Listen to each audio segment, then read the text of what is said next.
Hi everyone, this is just a smaller uh, video to highlight the learning module plan that maybe that is the center part of what you could do next, or at this point if you're just getting involved with the GGS Online uh, program and uh, set of activities that have been arranged to get you to build a course over the next several months to be ready for fall.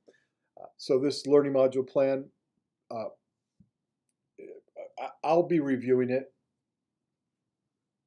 And so to put your name on it, let me know the course, any details about the course that are important, um, including the title, the grade level, and then some sense for the duration. Well, the focus here is on a single learning module um, that I'm going to work with you all on, and if the idea being if we can get one module done, uh, then you can just replicate that 15 times for a semester. So thinking about 1 to 2 modules at most. It could be sometimes it's referred to as a unit of a unit of instruction. But one weekly module, what you would have done in a face-to-face class in 1 week, put in an online context. You can look at there's a link on this document when you pull it up in Blackboard that can help you calculate how much class workload for the kinds of activities you have. It'll give you a rule of thumb. In general, I think folks have been talking about 6 to 9 hours a week. So with readings and videos to watch and some kind of a discussion or some interaction, students may have to do something, whether it's complete a lab or complete another assignment or written work, somewhere in the range of 6 to 9 on a typical week. We know that varies. Some are longer, some are shorter, perhaps. So any of that kind of information that you can put in there, feel free to use this document as you need to get the information across. But it's broken down into a section to put your module outcomes and how you want to introduce it, identify the learning support tasks, the key tasks that students will do, and sometimes those learning support tasks, or called learning activities, are the same as the assessment tasks for the week. They often are. The term learning activity covers assessment activities too. It's a more of an umbrella term. But of course, then there's just 2 sections here on assessment.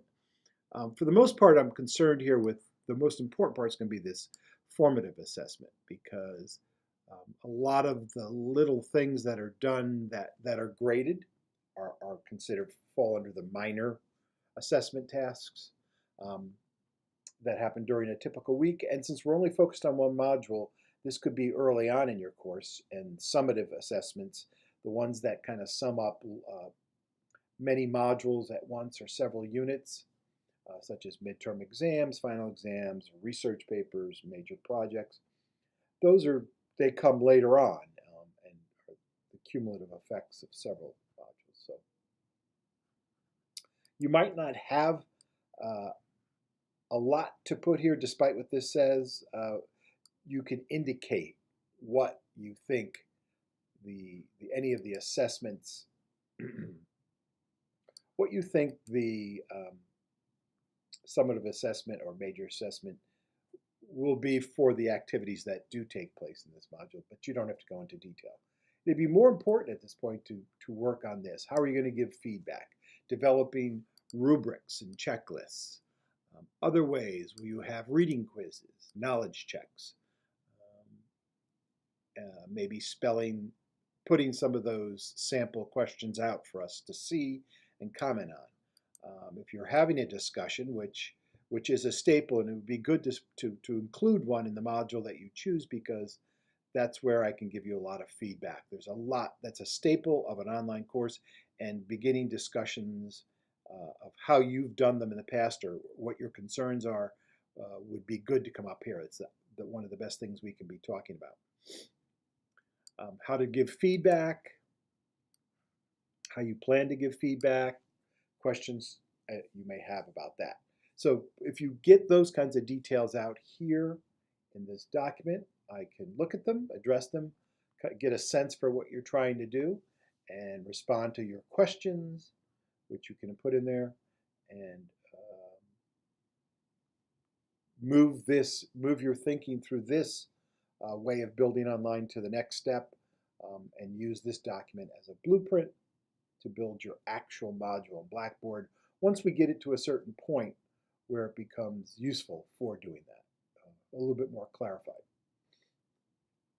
I'll stop there. You can ignore the sample narration at the bottom of this document. It came from another course, and we're not going to do anything with that at this time, so just ignore it.